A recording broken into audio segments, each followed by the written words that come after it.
संविधान के अनुच्छेद 79 क्या कहता है? संघ के लिए एक संसद होगी जो राष्ट्रपति और दोनों सदनों से मिलकर बनेगी। अनुच्छेद 80 संविधान का कहता है राज्यसभा की संरचना के बारे में। लोकसभा की संरचना के बारे में अनुच्छेद 81 कहता है। संसद के सदनों की अवधि 83 अनुच्छेद 83 में वर्णित है। अनुच्छेद 84 में संसद की सदस्यता के लिए अर्हता के विषय में प्रावधान किया गया है।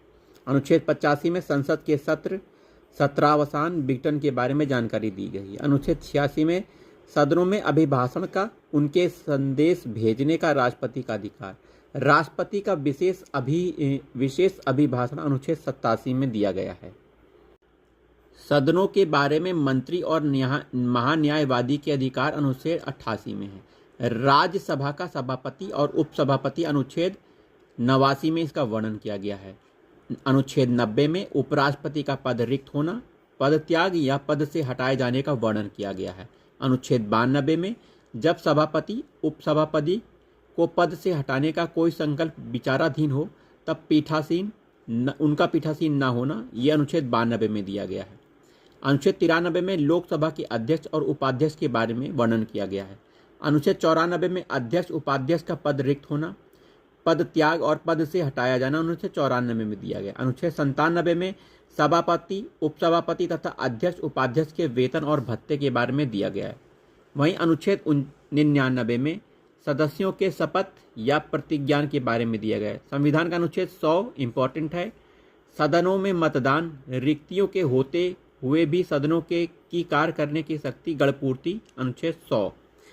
102 में संसद के किसी सदन का सदस्य चुने जाने के लिए आवश्यक निर्भरताएं।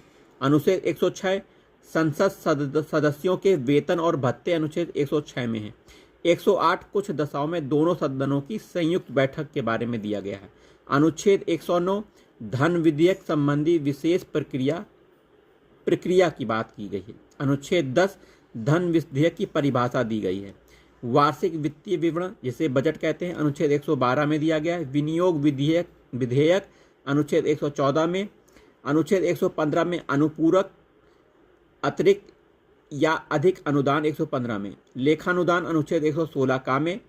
कुछ विधेयकों के बारे में विशेष उपबंध अनुच्छेद 117 में।